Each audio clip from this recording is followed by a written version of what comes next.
وہ کہے کہ میں امامت کروں گا اور میرے پیچھے سب کو اقتدا کرنی ہوگی، تو نہیں ہوگی امامت۔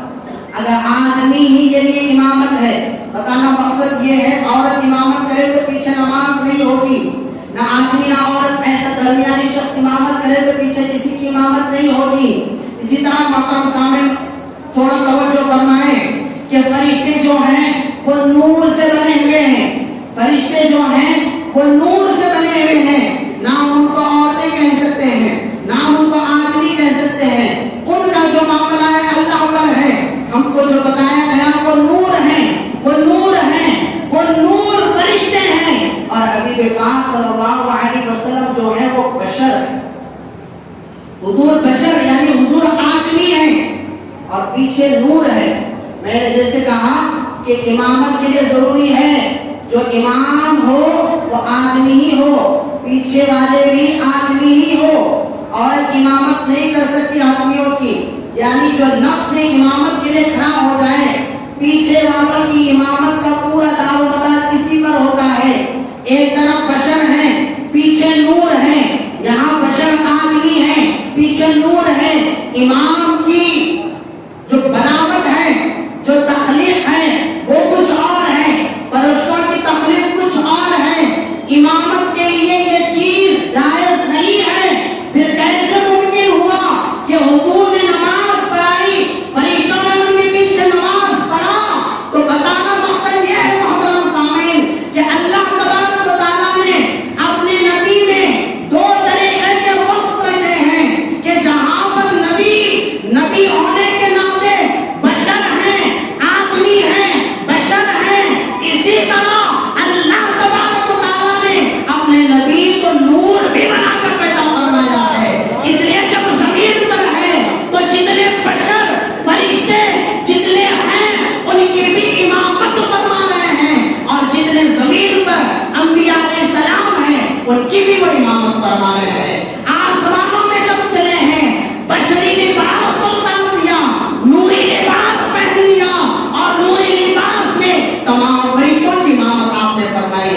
جب یہ امامت فرماتے ہیں نماز سے فارغ ہوتے ہیں، اس کے بعد محترم سامعین یہ نماز اس کا اندازہ آپ کیسے فرما رہے ہیں کہ تمام فرشتے جمع ہیں۔ اسی دوران محترم سامعین اس نماز کے لیے جنہوں نے اقامت و اذان دی جو جبرائیل علیہ السلام تھے، پھر محترم سامعین جو خطبہ دیا وہ اسرافیل علیہ السلام تھے، نماز حضور نے فرمائی۔ حضور نے پوچھا یہ نماز ہمیشہ کیسے ادا ہوتی ہے؟ تو جبرائیل نے کہا یا رسول اللہ صلی اللہ علیہ وسلم یہ نماز ایسے ہم ادا کرتے ہیں، پورے فرشتے جمع ہو جاتے ہیں، میں جا کر اذان دیتا ہوں، اسرافیل جا کر خطبہ دیتے ہیں، اور اس کے بعد میکائیل مصلی پر جا کر نماز ادا کرتے ہیں۔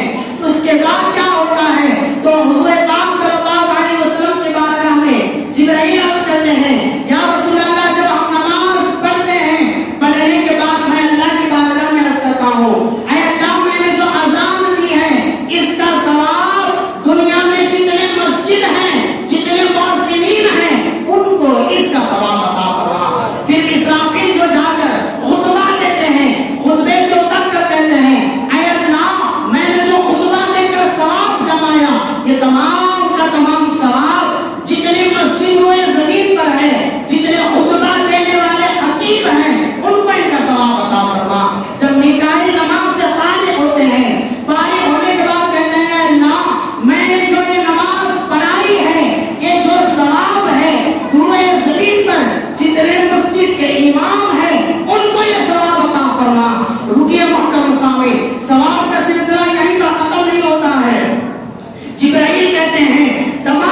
یہ فرشتوں کی ادا ہے، معراج کی رات حضور نے دیکھا، ہمارے لیے پسند فرمایا اور ہم جمعہ کے دن یہاں پر جمع ہو کر نماز کو پڑھ رہے ہیں۔ تو بہرحال محترم سامعین، میں نے معراج کی رات بھی کہی، آج کی بات کہہ رہا ہوں۔ میں اگر اس ٹاپک پہ نکل چلوں اور گفتگو کو شروع کروں تو وقت اتنا نکل جائے گا میں کہہ نہیں سکتا۔ یہ اتنی طویل تفصیل طلب بات ہے، ایک ایک اگر ہم اس کے پڑاؤ کو کھولنے کی کوشش کریں گے تو ہزاروں رکاوٹ اس میں سے نکلتے جائیں گے۔ تو انشاءاللہ محترم سامعین، تو میں نے کوشش کی کچھ چیزیں باتیں باقی رہ گئی تھی معراج کی رات، تو آج کی جمعہ کے دن میں نے اس کو تھوڑا بہت کور کرنے کی کوشش کی ہے۔ پھر انشاءاللہ پھر کبھی موقع ملے گا اس عنوان سے تو انشاءاللہ مزید اس پر گفتگو کی جائے۔ تبارک و تعالیٰ کی بارگاہ میں دعا ہے اللہ تبارک و تعالیٰ ہمارے کہنے سننے سے زیادہ ہمیں عمل کی توفیق عطا فرمائے۔ اللہ تبارک و تعالیٰ ہم تمام کو پنج وقت نماز کا پابند بنائے۔ اللہ تبارک و تعالیٰ ہمیں نمازوں کا محافظ بنائے، قرآن کا قاری بنائے، سنت رسول پہ عمل کرنے والا بنائے۔ وصلی اللہ علیہ وسلم صلی اللہ علیہ وسلم۔